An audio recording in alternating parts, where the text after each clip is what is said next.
go ahead and get into the science. So first off, you may have heard that monarchs and milkweed have this really specialized relationship, and it's true. Monarchs are some of the most effective pollinators of milkweed, and that is because of the interesting way that milkweed stores its pollen. These are the milkweed flowers, and the pollen, you see my mouse? The pollen is stored in the grooves between these flowers. And monarch butterflies belong to the Nymphalidae family, also known as the brush-footed butterflies. You can see here on the right, here are some monarch feet. They're a bit hairy. And so the monarch butterflies, they have hairs on their feet because their feet slide between the grooves in the milkweed flowers when they land on it. And so that's how they grab the pollen. Other insects may be good pollinators of milkweed, but monarchs do the best job because their body is built to match the milkweed flower. Kind of like how, honeybees will pollinate tomatoes just great, but bumblebees are the best pollinators because that buzzing shakes more pollen loose. There's all these different examples of pollination specialization, and monarchs are one of them. By the way, stop me anytime for questions. If I've said this before, I'll say it again. I'm a motor mouth. I'll keep talking until someone interrupts me. So unmute yourself, say, Cream, stop, and I will be quiet. I want to show you a little video now. We're going to start at the beginning of the monarch's life cycle and kind of make our way up to the butterfly, and we're going to get to the migration soon. Um, but a monarch caterpillar, or most caterpillars when they hatch, their first meal is almost always their eggshell.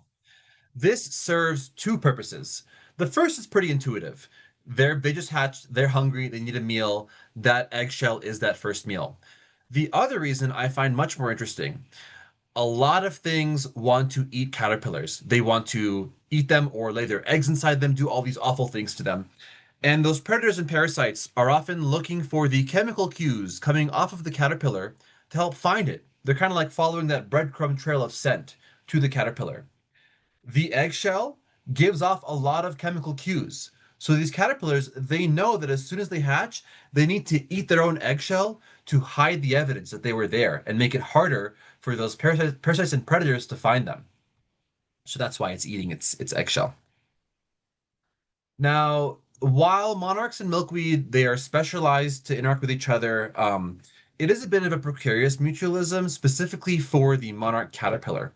Milkweed has that thick, white, viscous sap. Okay, that's why it's called milkweed.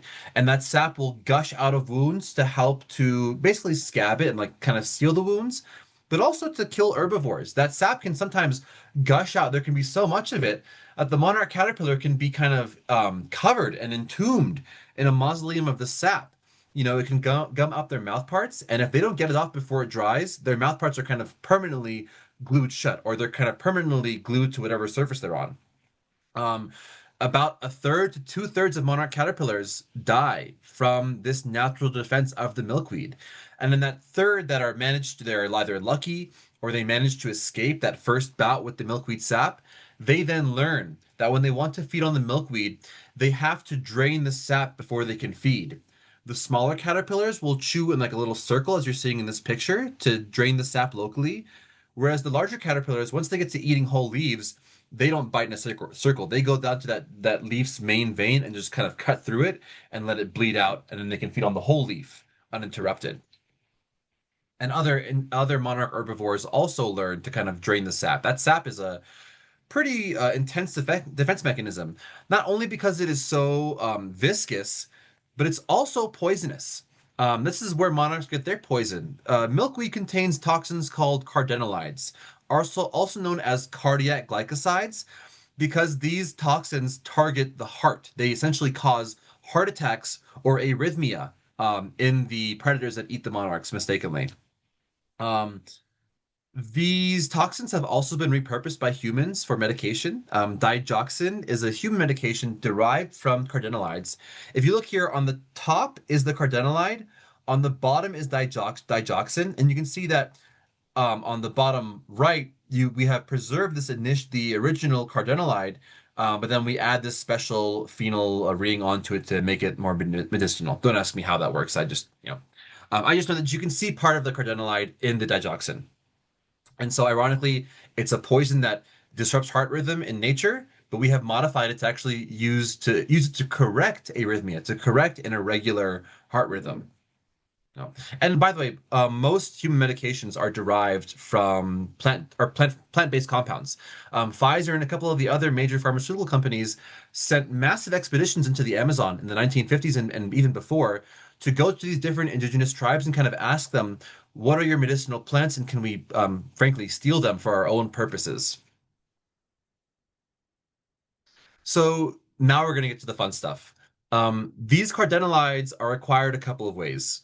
Obviously, through herbivory by feeding on the plants, but there are a couple other routes of cardenolide acquisition that I am almost certain that you all have never heard of and that are going to maybe shock you a little bit. I hope that you can still come away from this looking at monarchs as the beautiful creatures and cute as they are, because some of this stuff is kind of messed up. Starting with cannibalism. Monarch caterpillars will eat their friends that are pupating. And they do this when there is an abundance of milkweed. It's not like there's no food and, oh, I'm starving, I'll eat my friend. No, there's food, but they still eat their friends. And they wait for their friends to be pupating because when they're in the pupal stage, they can't move or defend themselves. And they do this when the milkweed plants that they're feeding on have very low cardenolide content, when they don't have a lot of poison. That often happens when the trees are stressed for whatever reason. Not the trees, when the plants are stressed for whatever reason, they're not getting enough water, not enough nutrients. But when the plants are stressed, they can't produce enough of those toxins. And the caterpillar is like, I really need those toxins to survive. Those are the only reason people don't eat me left, right, and center. So I'm going to get them one way or another, either the right way through the leaves, or if I have to, I'll steal it from the corpses of my friends. Another way that butterflies obtain the toxins. I don't know if you'd call this parasitism or cannibalism, but many butterflies, not just monarchs, have been observed finding caterpillars and then scratching at them with their tarsal claws. Butterflies have claws, and then they'll drink the fluids coming off of those caterpillars. And this is again to acquire those toxins, because they need the toxin not just for survival, but also for their sex lives. And you're going to see the third way that these monarchs acquire these toxins in the next slide. I want to give anyone an opportunity to ask questions. I know I'm going really fast here. Yeah, so Uh, why can't they just get the toxins themselves? I'm sorry, I might have missed that. you're fine. They normally do get the toxins themselves by feeding on the milkweed, but sometimes not all milkweed is created equal. Sometimes the milkweed doesn't have as high of a poison content, and so It's the more efficient. caterpillars somehow go ahead. Is it more efficient to be cannibalized because it's more concentrated or Well, it's probably more of a last resort. Like, okay. um, they would normally get it through their diet, but when the milkweed is lacking in those toxins, Oh, they okay. compensate by stealing. Okay.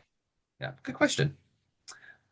All right, so I mentioned that they need it for survival, but also for their sex lives, and therein lies the other way that monarchs acquire these toxins through something called the nuptial gift. So if you're not familiar with the nuptial gift, many insects and animals, the males usually, will find something of value in the environment and then give it to the female. And that gift that he often gives her helps her survive or her baby survive. It's kind of like, and he's also telling her, hey, I was able to get this thing for you. The virtue, like by virtue of me getting that thing for you, I was physically fit. So you should want to have my kids because then they will also have good genes. And then maybe they can go out and also get something to give to their potential mate to prove their worthiness.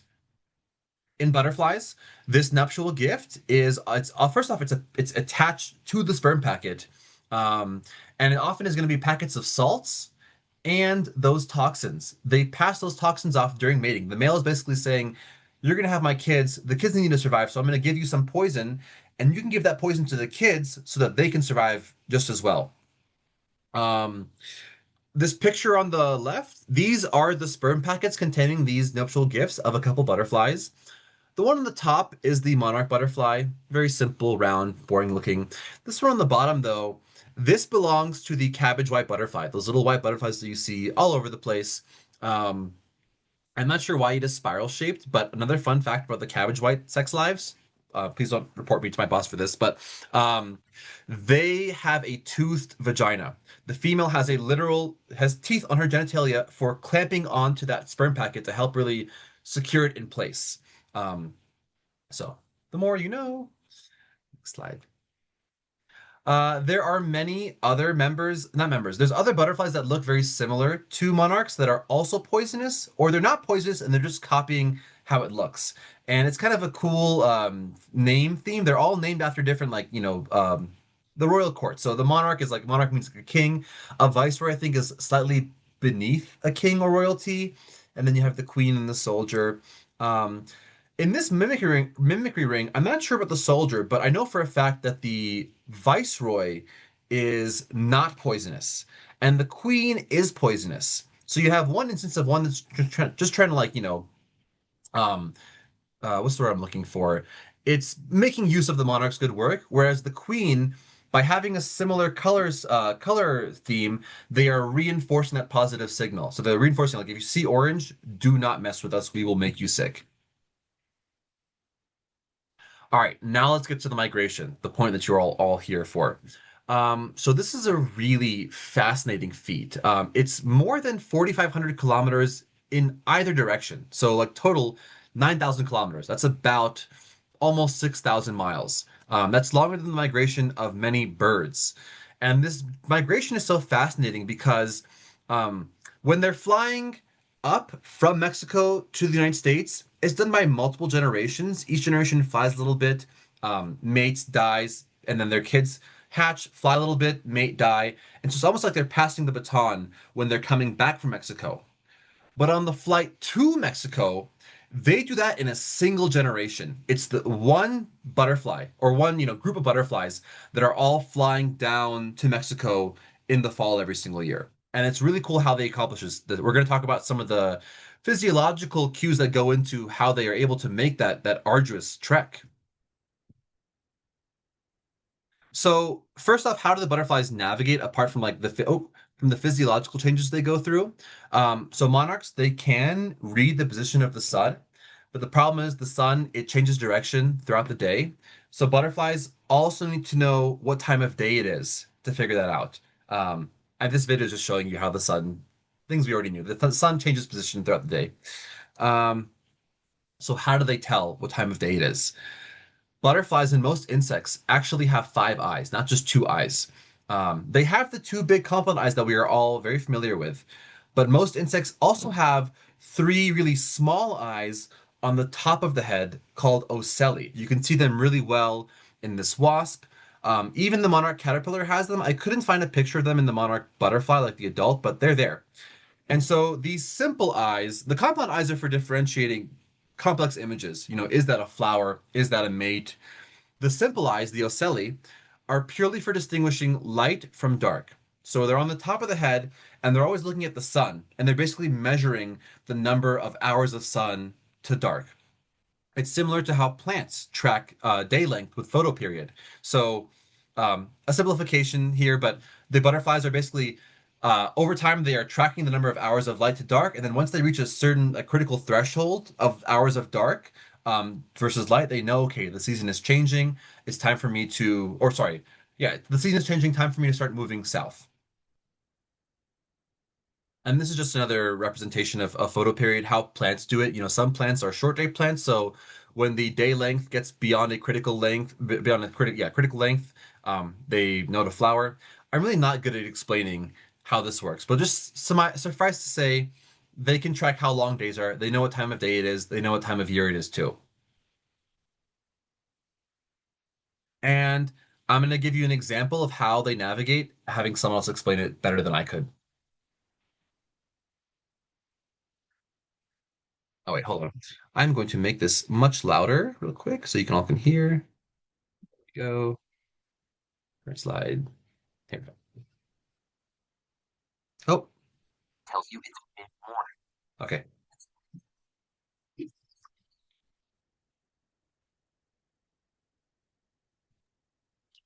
I'm still not hearing. Okay. I will narrate for him then. So, let's see. I'm going to turn him down so I can repeat what he's saying. Uh, there we go. Oops. Sorry, y'all. Technology. Okay. Say your internal clock tells you that it's mid morning, or maybe we can do it. Yeah, the subtitles might help. Then the sun should be on your left. If your antenna clock tells you that it's late afternoon, the sun should be on your right. Special cells in their compound eyes can even find the sun on cloudy days using polarized light. Scientists have actually tested this by putting monarch butterflies in flight simulators and watching how they orient themselves. And that's about it. That's all I wanted to show you from that video. So on to the next slide. Yeah, navigation. My point is that, they're doing this navigation that is often requires humans, if we're going to do it, really complex tools.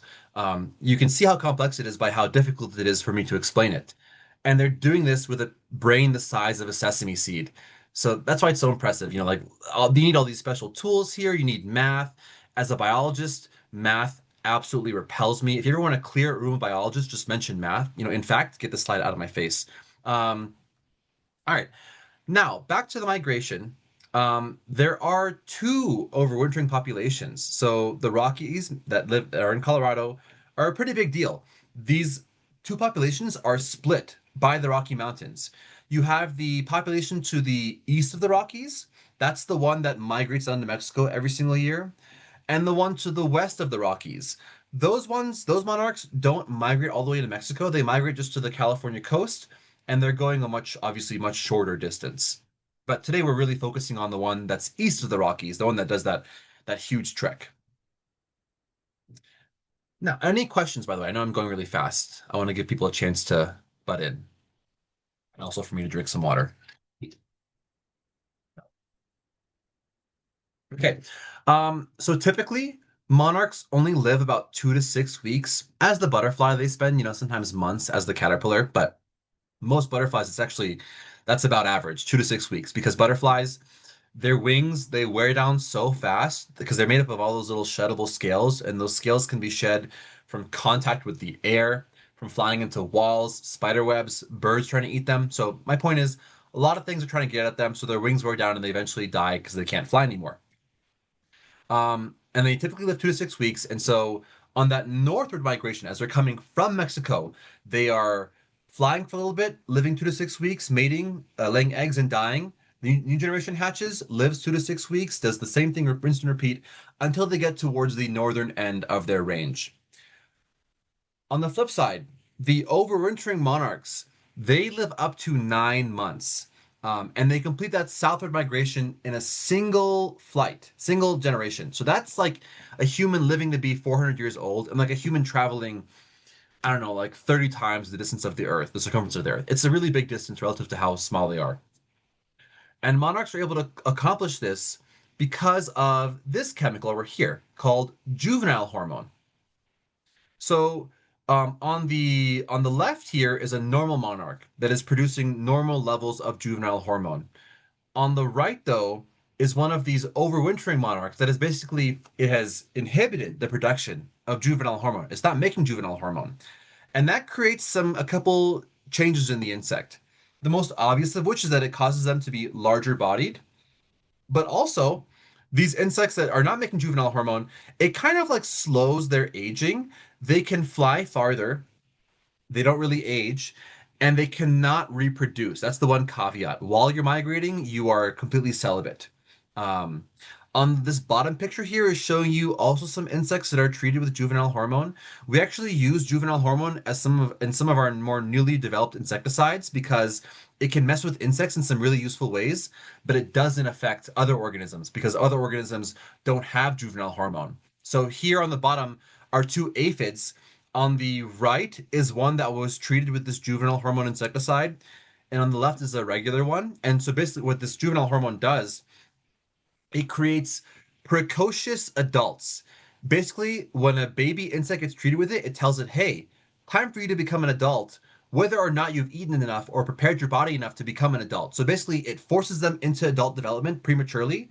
And so they become adults before they're ready, and they're not able to produce as many young or, they're basically not as productive because they're smaller adults. Here's what the migration looks like in Mexico. I haven't seen it myself, but I've heard that it is absolutely beautiful. Just trees covered for as far as you can see in monarchs.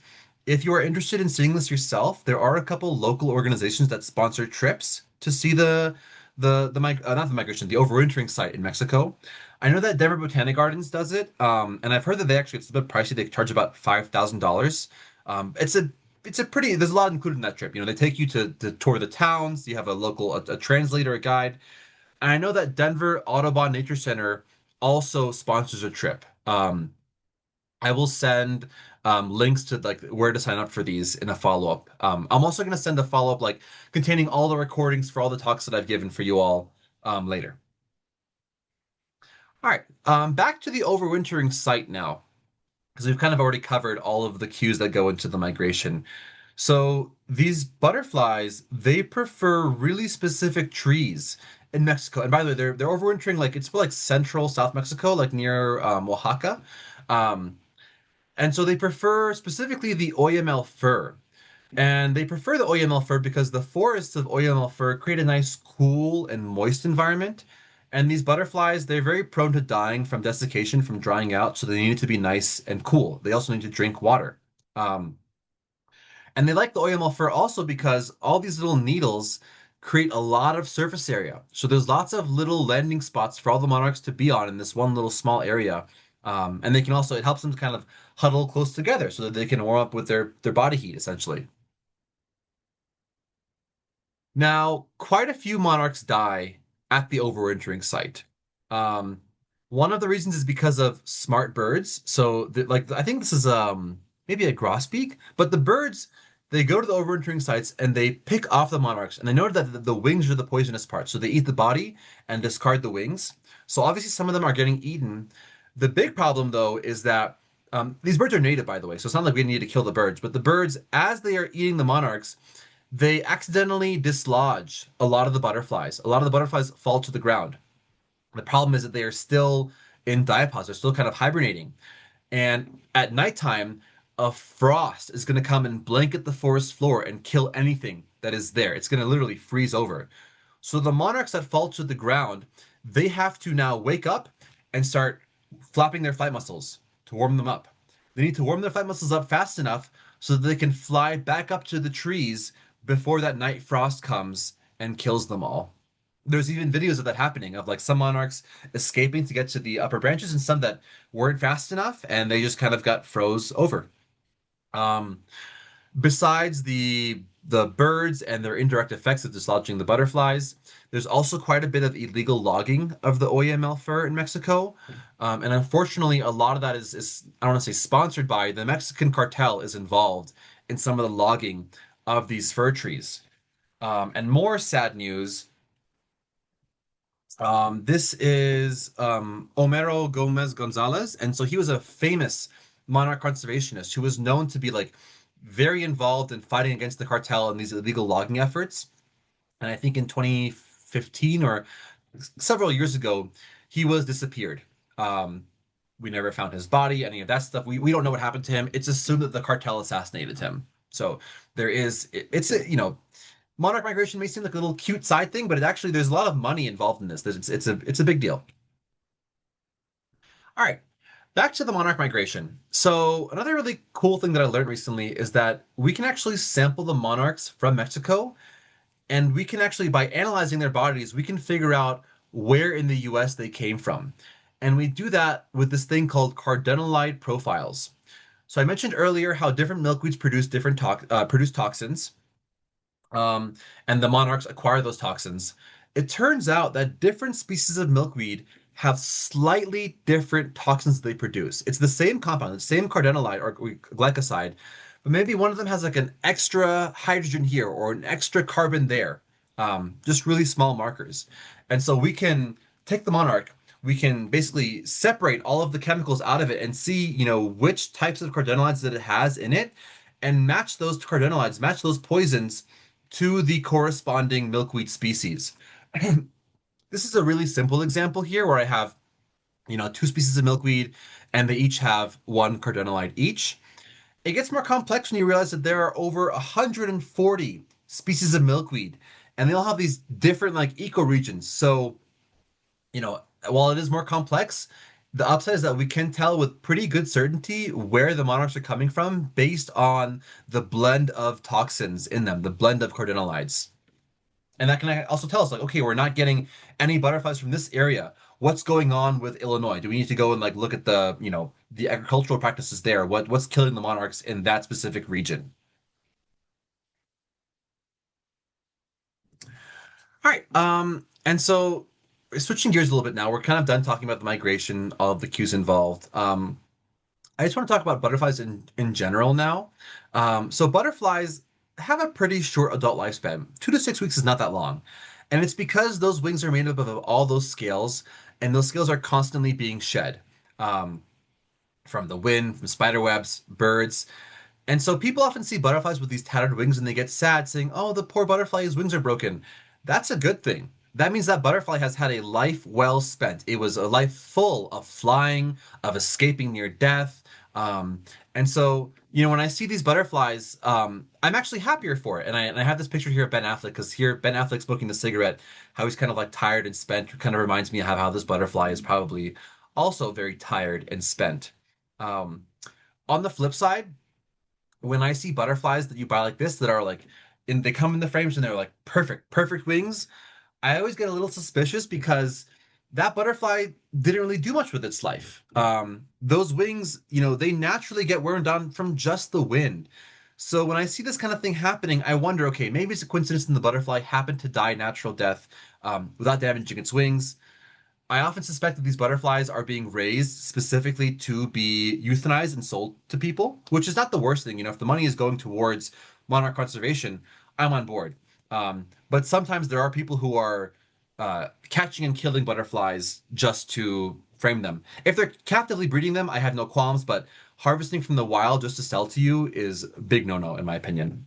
Um, if you buy from like the butterfly pavilion, they sell frame butterflies.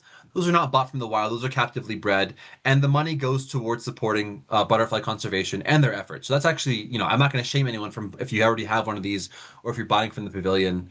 Yeah. Now let's talk about some of the threats that are facing monarchs, and there are a lot. Some are within our control, some are outside of our control. Trigger warning, I am going to show you a parasitic fly emerging from a monarch caterpillar. So you have been warned. All right, so one of the threats is this parasitic fly. It's a type of tachinid fly. So these are bristle flies that are common in Colorado.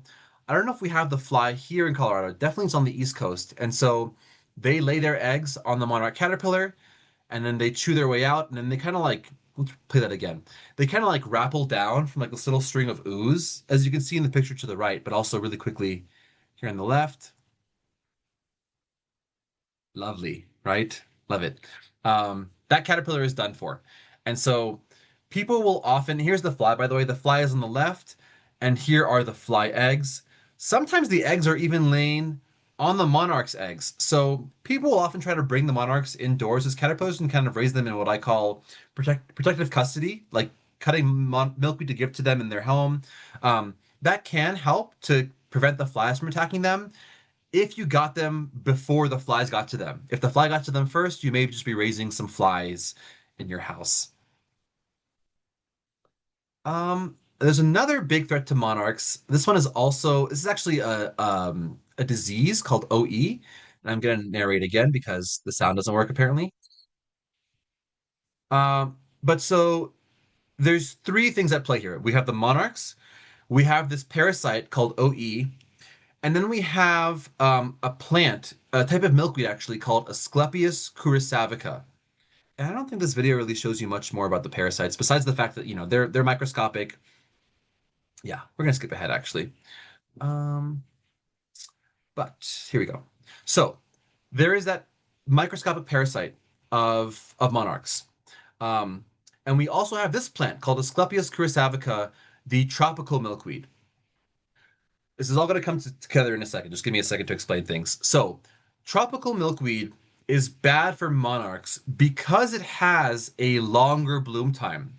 Monarchs are typically triggered to start their southward migration when they see the milkweed kind of going dormant and senescing. Okay, this milkweed is bad though because it blooms for so long, which is it's that's why it's prized by gardeners. They like it because of that longer bloom time.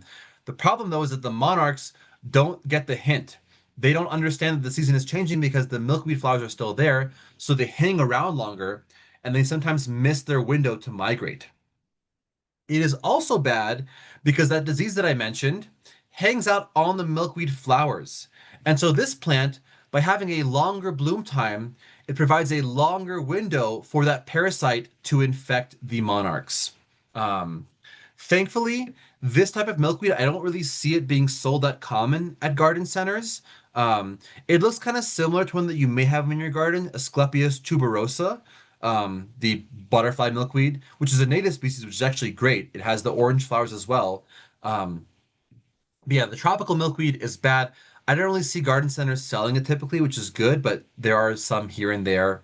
Um, and yeah, you want to avoid it because it delays the migration and it hosts that pathogen. Double whammy. Any questions? Nope. All right, we're chugging along. Um, Another major threat to monarch caterpillars is the European paper wasp.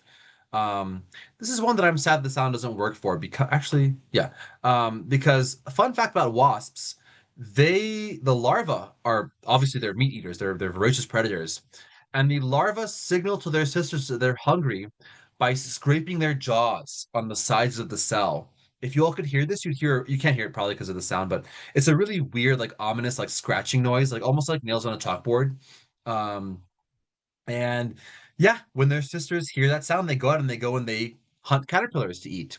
Um, so why is the European paper wasp so bad? You know, we have native paper wasps, and they are not an issue like the European paper wasp is. The native paper wasps, our native caterpillars, have evolved alongside them. They have evolved to deal with them. They have defense mechanisms. But the European paper wasp, it has not co-evolved with our native butterflies, so they're just not prepared to deal with it. And also, you know, the way that humans modify habitats make them perfect for these wasps. We have so many more paper wasps than we would normally have because all of our human structures create all these different nesting areas like park benches, playground slides, the overhangs of buildings. There's just too many paper wasps in like Denver Metro or within like the metropolitan areas, even in Jeffco, for the monarchs to thrive. They thrive outside of human areas, but not where there's lots of human structures. Hey, just a quick question. Yes. You were saying you're going to send out your videos of previous. Are you going to send this one out? Because maybe then we can listen to the video. I mean, would it have the link still in it, the presentation, where we could listen to that weird scraping sound? Absolutely. Yes, I will upload this video as well. Actually, this thing is being recorded as we speak. Oh, sorry. Um, Okay. So we yeah, you're probably would fine. hear on your end. Yeah. And yeah, these videos are all embedded, so you just literally just hit click play from either the like from this presentation view or the regular view. Both will work. Okay, thanks. Um, yeah. Any other questions? We're getting towards the end too, so if you want to, we can do questions at the end too. Another major, and this is probably one of the bigger threats to monarchs, is genetically modified crops. And if you're not, in case you're not familiar, we often modify corn and potatoes and other crops by inserting genes into them. Um, and those genes cause the corn to produce a special type of toxin. This toxin, also known as crytoxin, is not toxic to humans. It is only toxic to insects because it is only activated by the specific gut pH of insects, which is significantly less acidic than ours. We have a gut pH of around like 2. Insects, it's more of like 5. And so at that gut pH, the toxin is activated, and then it basically dissolves the insect's stomach lining, and so they kind of fall apart from the inside. Now, monarchs don't eat corn, but the corn that is genetically modified is often grown, next to green areas, next to natural areas where there is milkweed, and the pollen of the corn contains that toxin, and that pollen is windborne, and it gets blown onto the milkweed that is adjacent to these cornfields. And the monarch caterpillars are feeding on those milkweed leaves. They ingest the corn, they ingest the corn pollen on those leaves, and they inadvertently ingest the toxin and then die. Um, so, it's important for us to plant milkweed in our backyards to support monarchs and make, provide nectar plants too. But what is really killing monarchs at like massive scales is this kind of stuff, is our land use policies, our agriculture. So not only are we taking all the monarchs' habitat to plant corn, but then the corn is going to be poisoning all the monarchs that remain on the margins of those fields. Um, so it's sad. Another big threat to monarchs is urban sprawl and industrial development. Again, just habitat loss is the main threat to most animals. You can't have a lion if there's no forest. So there can't be any monarch if there's no milkweed. And then lastly, I know I'm talking about things that we can't control. There are things that we can't control. There are many things that are really out of our reach, like that are more on the policy level. Like for example, the federal government has a lot of control to do things. What I'm getting at here is this is a screenshot of Google Maps. And this is the National Butterfly Center in Texas along the US Mexico border. And so this is a really important stopping point for the monarchs. As they are making their southward migration, they stop at many spots along the way to forage and drink and get some energy back. And so this spot right along the US Mexico border is one of those really important stopover points. Unfortunately, this preservation area was targeted for demolition back, I think, in 2015, I think, because a certain president wanted to destroy the land to construct a border wall. All right, so how can you help? One, do not buy tropical milkweed. It is I know that it's more prized because it has those longer blooming flowers, but it is bad for the monarchs because it delays the migration, hosts the parasite. If you see European paper wasps, kill them. People often think, oh, I don't want to kill insects in front of Kareem because he loves bugs. No, you have my blessing. These wasps are not only are they bad for the environment, they're just annoying. They always are nesting in human areas and harassing us. So kill them, knock them down with a stick with a hose on jet. If actually, it's probably safer. Um, yeah, plant lots of milkweed. I mean, this is important to have. Like one stalk is a decent source of food, but this is not enough for one monarch caterpillar, or it's not enough to make a monarch mother want to lay her eggs there. She wants her kids to have a lot of food, and so if she thinks it's not enough to support her kids, she's gonna find a different patch of milkweed. So plant lots of milkweed, and it is a really aggressive weed. So if you just let it do its own thing in a little, cordoned off area, it'll grow. It'll even like I've seen it poke through in turf grass. Um, Reduce your insecticide use. Monarchs are very sensitive to insecticides, and also pollinators in general are very vulnerable to insecticides and also microplastics because a lot of these insecticides and microplastics they come in really small, like microscopic bead formulations. Um, and pollinators have evolved to be really good at picking up really small microscopic particles like pollen. So they are also really good at picking up these toxins and microplastics. There's been some studies recently that have shown that we're finding lots of microplastics in honey because bees are so good at collecting little small things. So don't shoot the messenger. And then lastly, advocate for policy. A lot of these things are happening beyond the control of like an individual homeowner. So yeah, just it's a lot of this is bigger than individuals. We can't do this all ourselves. And then this is my last slide. I'm going to let you all go. Actually, how much time did I take? Oh, not too bad. So charismatic megafauna. This is a term that we use to refer to like larger animals that are really cute and cuddly, and because of that, they get much more conservation dollars and much more research attention, like the panda. This same phenomena I think applies to insects. It's always the butterflies and the bees that get all our attention because they're cute and they help to pollinate our gardens.